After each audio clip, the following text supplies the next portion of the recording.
katakan itu dianggap benar oleh sebagian orang, bahwa ketika tidak ditanggapi bahwa apa yang dinyatakan itu adalah tidak benar, pengisbatan semacam Syekh Ahmad Al-Malik itu kemudian akan dianggap oleh masyarakat sebagai sebuah kebenaran. Oleh karena itu kemudian saya menulis sebuah tulisan, Isbatu Syekh Ahmad Al-Maliki la yu'assiru li butlani nasabi ba'alwi, dengan apa namanya tujuan-tujuan yang semacam itu, Kang Mas Charlie. Baik, saya perhatikan Pak Kiai dalam tulisan Pak Kiai ini tidak menyebut Sayyid Ahmad Al-Maliki dengan sebutan Sayyid ya, tapi dengan sebutan Syekh. Apa ada makna terkait hal itu Pak Kiai? Ya, sebenarnya sebutan Sayyid, sebutan Syarif itu tidak ada di dalam ajaran agama ya. Sebutan Syarif, sebutan Sayyid untuk para keturunan Nabi itu hanya secara adatu an-nasabin, adat-adat para ahli nasab saja, untuk menyatakan bahwa turunan Nabi itu disebut Sayyid, turunan Nabi kadang-kadang juga disebut Syarif. Itu hanya adat kebiasaan. Jadi orang yang disebut Syekh ya orang yang berilmu pengetahuan. Demikian Mas Charlie. Ya.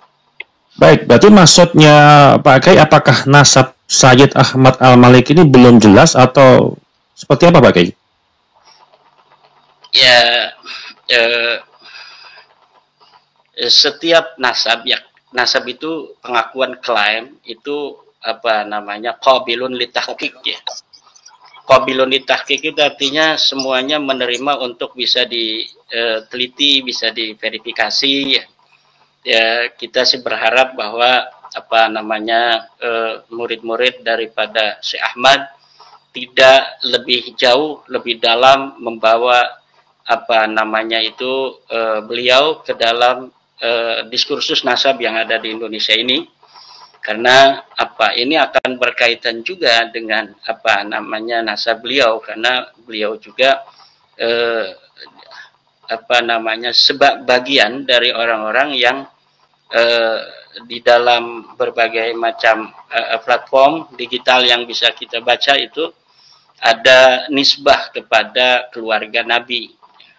Adanya di Makkah Al-Mukarramah, di mana di Makkah Al-Mukarramah itu seperti kita ketahui nasab-nasab yang sahih dan yang sharih itu sudah tercatat dari keluarga Al-Abadilah, dari keluarga Al-Qatadat, itu sebagai keturunan dari para syarif-syarif Mekah dari ribuan tahun, bahkan dari abad yang semenjak leluhur mereka menjadi syarif di kota Mekah. Nah, kemudian datang juga dalam beberapa waktu belakangan ini para orang-orang juga mengaku sebagai turun Nabi, tapi bukan berasal dari kota Mekah itu sendiri. Seperti ada yang datang dari Yaman, Balawi itu ada juga yang ada di Mekah, ada yang ada di Madinah. Kemudian Ibrahim bin Mansur itu juga ada di Hijaz itu, yang sering menjadi dalil dari Rumel Abbas tentang bahwa dia mengisbat Balawi.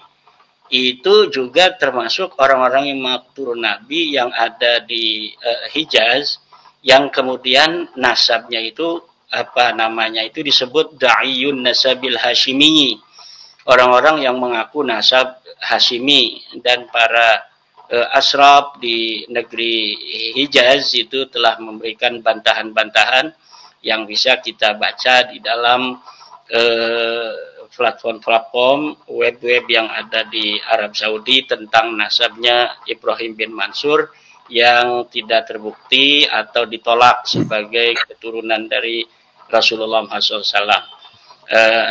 Jadi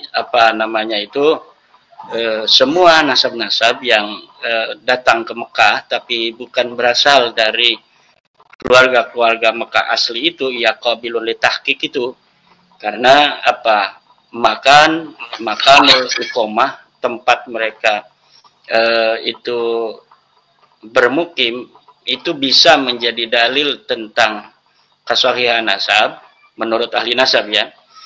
jika mereka berada di suatu tempat itu sudah beratus-ratus tahun, dikenal kabilahnya itu sebagai turun Nabi. Maka disitulah disebut surolan wal istifadah itu.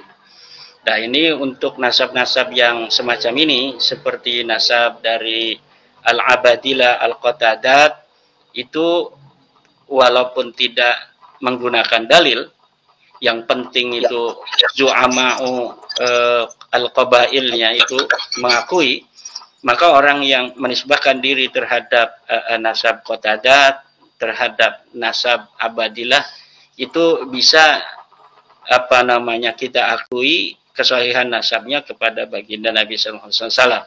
Tapi selain itu, orang-orang yang baru datang dari Yaman, dari Maroko, dari lain tempat itu memerlukan dalail wal barahin wal bayinat minal kutubil qadimah. Apakah iddia itu sesuai dengan apa-apa yang ada di dalam kitab-kitab yang mu'tabar. Demikian. Ya, dalam persepsi. Sedangkan tentang Syekh Ahmad Al-Maliki, sebenarnya apabila tidak ada surat yang seperti kemarin itu yang dibacakan bahwa ada kalimat beliau mengisbat, ya kita tidak ada kepentingan dengan nasabnya Syekh Ahmad Al-Maliki, karena sebelum ada surat kemarin itu, ya sebuah nasab itu apabila tidak ada kepentingan kita di sana, enggak perlu kita kemudian sibuk-sibuk untuk menelitinya. Tapi karena ini sudah dipaksa dibawa ke dalam sebuah diskursus yang nanti akan berkonsekuensi adanya orang-orang yang menjadikan beliau sebagai dalil bahwa ada seorang sayyid asli keturunan Nabi yang telah mengakui nasab Balawi, ini kan akan merugikan daripada umat Islam, merugikan daripada Rasulullah Sallallahu Alaihi Wasallam. Ya tentu tidak menutup kemungkinan bahwa nanti nasab beliau akan dibawa-bawa oleh para peneliti untuk menghindari adanya sebuah qadiyah, sebuah proposisi yang dibawa narasi itu oleh pendukung Balawi bahwa ada sayyid asli yang mengisbat Balawi. Ini tentu namun saya berharap bahwa dari murid-murid beliau untuk menarik pernyataan beliau itu dari media sosial agar beliau Syekh Ahmad Al-Maliki ini jangan dibawa-bawa dalam diskursus ini, karena ini akan merugikan beliau, juga akan banyak yang terkait dengan beliau. Tetapi tentu ini saya tidak tahu apakah himbauan atau harapan dari saya ini didengarkan atau tidak, atau malah nanti akan lebih dimanfaatkan, dan tentu ini akan merugikan beliau sebagai seorang yang tidak ada kaitan dengan Balawi, karena nasab beliau itu bukan Balawi.